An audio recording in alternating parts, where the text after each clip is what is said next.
Good morning, I'm Diane Macedo. Today on ABC News Live, Ukraine is going on offense. How forces aiming to retake a key city under Russian control. And the new warning from the UN inspectors over a potential nuclear disaster. Wildfires across the West. Record-breaking temperatures are fueling the flames, forcing thousands from their homes and pushing energy demand to an all-time high. And JUUL has agreed to pay nearly $500 million to settle claims it marketed vaping products to kids. Hear what the company is now saying about the deal and its new mission. Well, we begin with the war in Ukraine. The country is warning Russia has renewed its shelling near the largest nuclear plant in Europe. A UN atomic watchdog agency has pressed for Russian and Ukrainian forces to carve out a safe zone there to protect against a possible catastrophe.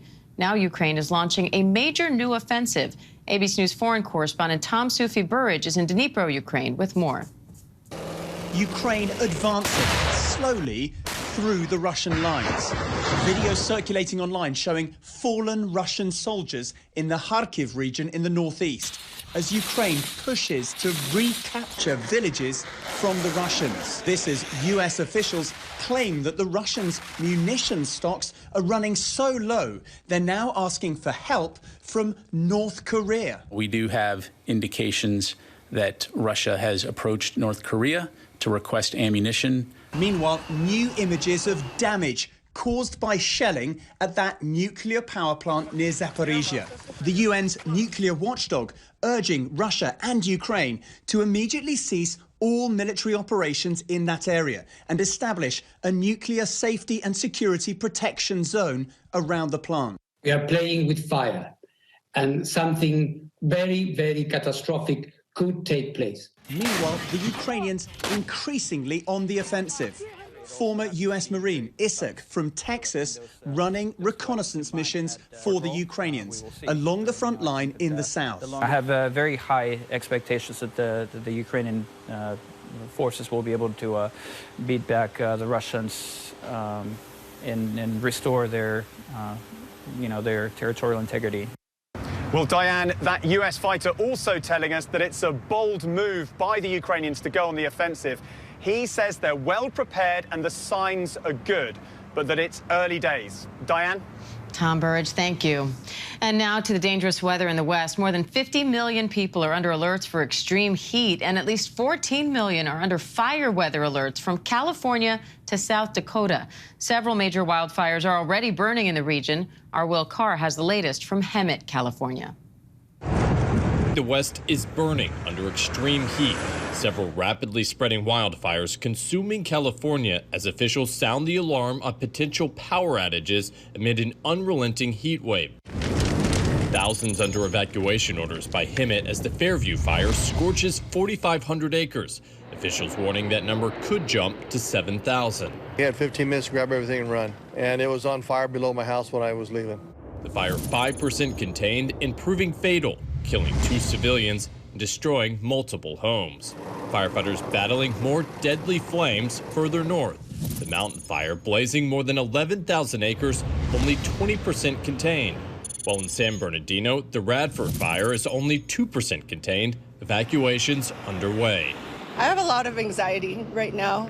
The flames, fueled by dry conditions and strong winds, come during a time of record-breaking heat in the West. The brutal temperatures surging electric demand, leading to growing fears of power outages. California seeing its highest demand ever on the power grid. California Independent System Operator issuing an emergency alert urging residents to conserve energy.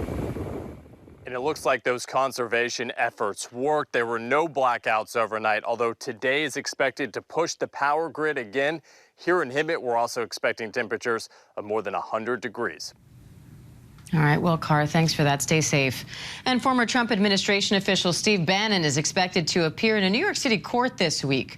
Sources tell ABC News Bannon is expected to surrender to prosecutors in New York on Thursday over charges that he stole money from donors who thought they were paying for a new border wall. ABC News senior investigative reporter Aaron Katursky has that report. Hi, Aaron. Diane, the online crowdfunding campaign We Build the Wall raised $25 million. Donors were told it would all go toward a wall along the U.S. southern border with Mexico. But prosecutors have come to believe that Steve Bannon duped them and siphoned hundreds of thousands of dollars to pay personal expenses. And now he's expected here at this courthouse behind me to face charges. Bannon, who worked in the Trump White House, faced federal charges over the same alleged scheme until former President Trump pardoned him on his way out of office. Two others who were charged with Bannon pleaded guilty, and they did not receive a pardon. The Manhattan District Attorney's Office has been building its own case against Steve Bannon in the last several months.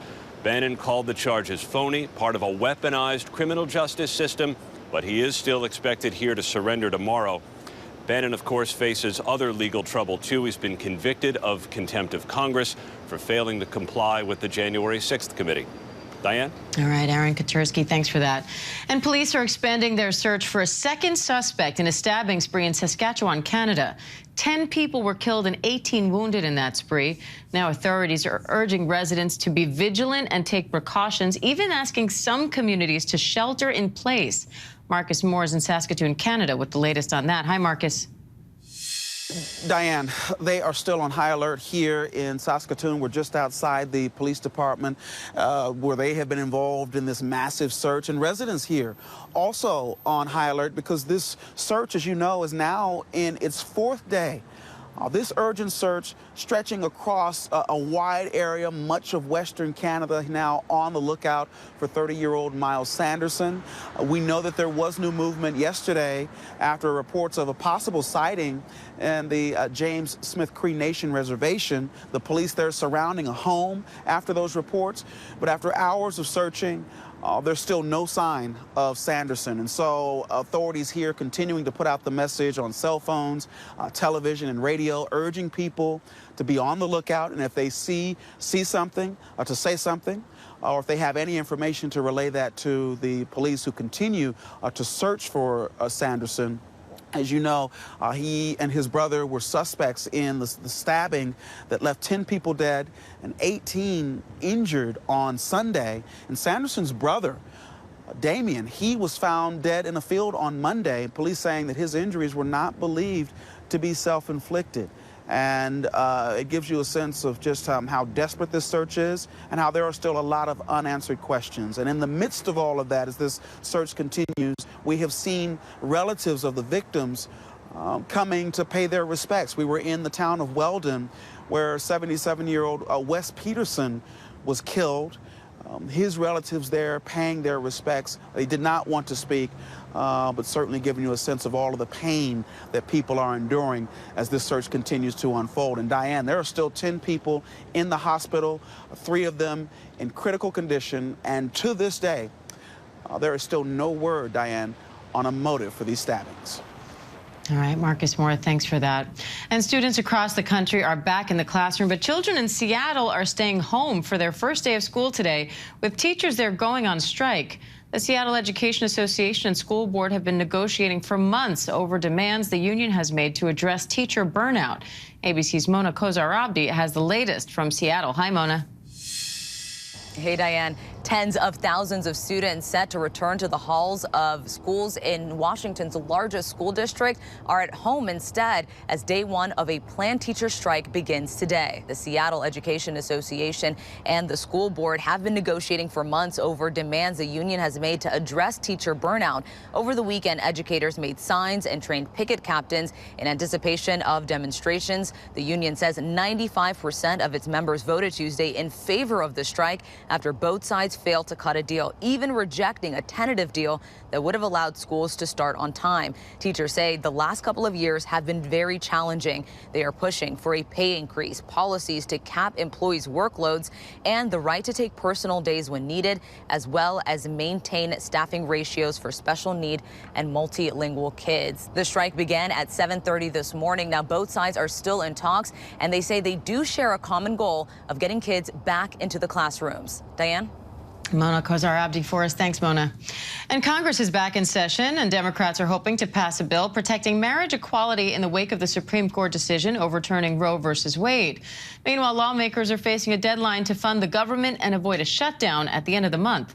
ABC's Kenneth Moten joins me live now for more on all of this. Kenneth, a lot going on in Washington. Yeah. This marriage equality bill, it already passed the House. So do Democrats have enough Republicans on board to pass it in the Senate?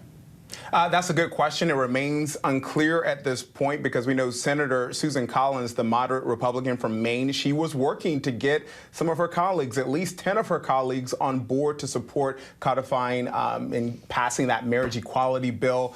So when she returns, when all these lawmakers return today, we will see where she and her office, where they stand on trying to get those and wrangle those Republicans to join her. But it's something that is a priority for Democrats, along with a whole list, a laundry list, Diane, of other priorities for Democrats who want to go into the midterms strong, saying this is what we've done for you legislatively.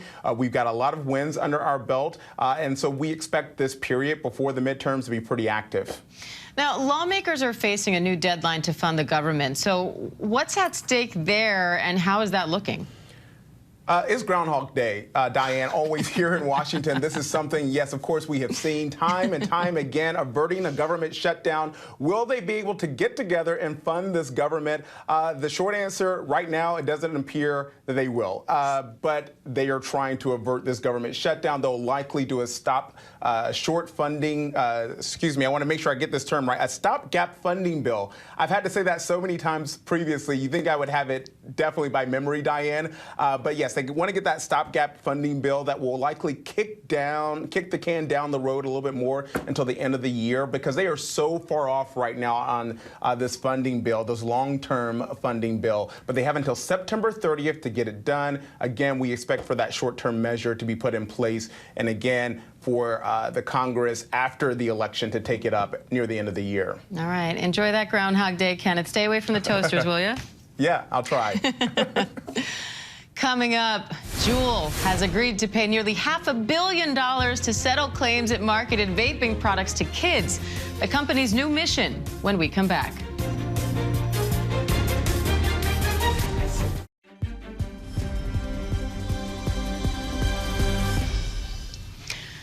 Welcome back. We're hearing now from JUUL this morning after the e-cigarette company reached a nearly $500 million settlement with dozens of states over its marketing practices. The settlement comes after a 2-year investigation found that the company marketed its products to young people despite the fact that e-cigarette sales to children are illegal. ABC's chief business correspondent Rebecca Jarvis has the details. Hi, Rebecca. JUUL has agreed to pay $438.5 million to 34 states and territories over its marketing practices. While not admitting guilt, JUUL says that it's all in the past, and the company now has a new, more honorable mission. The 2-year investigation finding JUUL intentionally tried to appeal to children with ads like these featuring young, trendy models. Other marketing tactics included hosting launch parties for new products, offering free samples, advertising on social media, and selling products and flavors attractive to children. And it worked, apparently. In 2019, the same year, JUUL says it, quote, reset the company. More than 5 million young people said they tried vaping within the past 30 days. Just the year before that, the number was 3.6 million. JUUL commenting in a statement, the terms of the agreement are aligned with our current business practices. We remain focused on the future as we work to fulfill our mission to transition adult smokers away from cigarettes, the #1 cause of preventable death, while combating underage use. Diane? All right, Rebecca Jarvis, thanks for that. And for more on this, let's bring in host and legal analyst at the Law and Crime Network, Terry Austin, and ABC News medical contributor and emergency physician, Dr. Darian Sutton. Thank you both for being here. Terry, how significant is this settlement, and what will this money go toward? Well, it's a large number, and it's going to the states, and each of those states is going to apply that money deemed on what they think is important in that state. So education for children, making sure that advertisements are taken down, and I think each state is very serious about not having these types of cigarettes marketed to their young people. In the past, they have been marketed to all of these teenagers in schools, and the attorney generals of each of these 34 states is going to make sure that that doesn't happen anymore in the future in their state. So it just depends on what they're going to prioritize per state. Now, Dr. Sutton, there's a lot of conflicting info out there about the safety of vaping. So what does the data show? Well, Dan, there's a lot of misinformation and miscommunication on how much nicotine is in these products and also the dangers of nicotine itself. In fact, it's been found that 2/3 of those between the age of 15 and 24 do not know that JUULs contain more nicotine than cigarettes, when in reality, 1 JUUL contains enough nicotine to accommodate 20 cigarettes. And they also don't realize that nicotine has dangerous effects itself. There's this idea that since there's no tobacco in these products, that it's somehow safer, but nicotine has been associated with increase in heart rate, blood pressure. A study from the American Heart Association has associated nicotine to increases in cholesterol and triglycerides, which all increase the risk of heart attacks and strokes and other cardiovascular disease. And nicotine also negatively affects the brain. It can affect attention centers, mood centers, causing irritability. And this is especially important for young adults because many don't realize that the brain continues to develop until around the age of 24 or 25. Now, Terry, the FDA removed JUUL products from the U.S. market earlier this year. What was behind that decision? Well, they were doing their own investigation, and they thought that it was not right that these companies were marketing, especially JUUL, to young people. And as a matter of fact, there is a public health law against marketing to teenagers. And so what the FDA decided to do was to ban their products, but JUUL ultimately appealed that decision, and that ban had to be taken away. But JUUL is trying very hard to get the FDA to actually approve the sale and marketing of these, vaping and all of these products that they have. And they're hoping that they don't have to stop it altogether. So that's the real big picture here, the fact that they want to continue these sales and the fact that the FDA is looking at them as though they are a danger to society, particularly these young kids. And it's an ongoing battle. As a matter of fact, there are suits pending, multi-district litigation across the country, and they're being consolidated now under one federal district judge out in California. And so not only are these states trying to go after JUUL and other companies, but we also have individuals going after JUUL, and those cases are being consolidated, and ultimately they probably will be settled as well. Dr. Sutton, JUUL now says that its mission is to help reduce cigarette smoking, and they seem to be focusing not on trying to say that vaping is harmless, but rather on arguing that it is a safer alternative to cigarette smoke. And so in that way, it is a positive. What's your take on that? I would highly debate that regarding the safety of JUULs. There are other studies that show, other than the dangerous effects of nicotine, that JUULs and other e-cigarettes have been associated with dangerous chemicals within the vapor or the aerosol. These are ultrafine particles, other heavy metals and formaldehyde that can cause irreversible lung damage and also chronic lung disease. And you can imagine when starting early in your teens or 20s, that can lead to progressive illness and chronic disease later on in life. I think all of these factors are associated with the overall increased risk of electronic cigarettes, which can be unfortunately similar, if not more than that of tobacco. So I think that is still highly debated, and I would really, really come back at that and really want to see those studies that make them say that this is safer. All right, Dr. Sutton, Terry Austin, thank you both. Thank you. Coming up, an American tourist killed while snorkeling in the Bahamas. What we're learning this morning when we come back.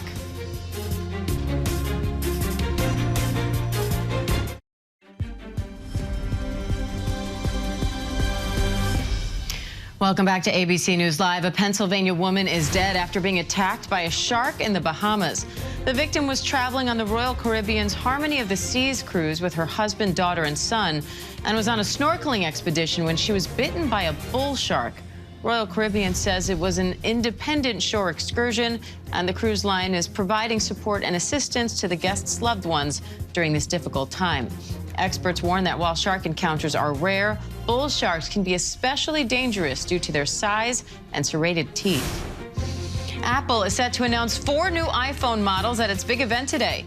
The iPhone 14 is expected to have a bigger screen size, potential camera upgrades as well, and a new software update is also expected to allow for editing texts after sending.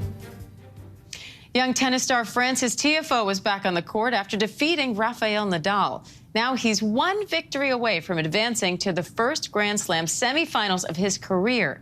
Meanwhile, Coco Gauff fell short in her quarterfinal match. Here's Lara Spencer with more.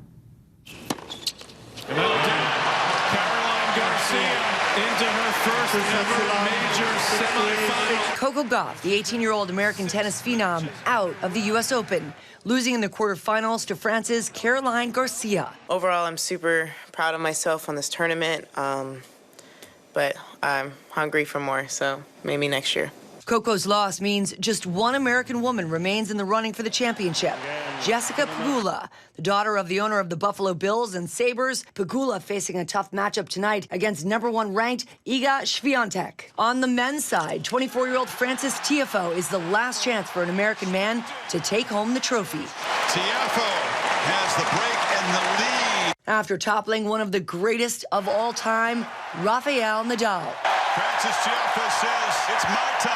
When I first came on the scene, I felt like, a lot of people had a lot of expectations on me of how I would do. I wasn't ready for it mentally. I wasn't mature enough for those moments. Tiafoe's tennis journey from war-torn Sierra Leone to Maryland, his dad becoming the maintenance man at the local tennis center, where Francis obtained a scholarship at age 5. Francis Tiafoe's story needs to be told far and wide and as loudly as possible. His talent and his work ethic, it's truly remarkable, and it's going to speak to a lot of people. It was memory lane here.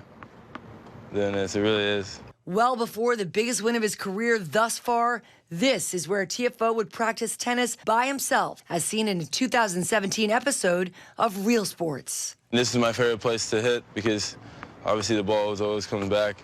I thought every rep I got, I was getting better. His friend Josh seeing firsthand Tiafoe's mental toughness growing up. He didn't even have the equipment or the clothing. He played tournaments where he would just wear the tournament shirt that they give you, and he'd play the whole tournament in that shirt and win it. One player making a less than gracious exit, Australia's Nick Kyrgios, who slammed his racket not once, but twice after losing in the quarterfinals. Our thanks to Lara Spencer for that report. Tiafoe, such an amazing story. If you haven't read up on it yet, check it out. I'm Diane Macedo. Do stay with us as ABC News Live continues with more news, context, and analysis.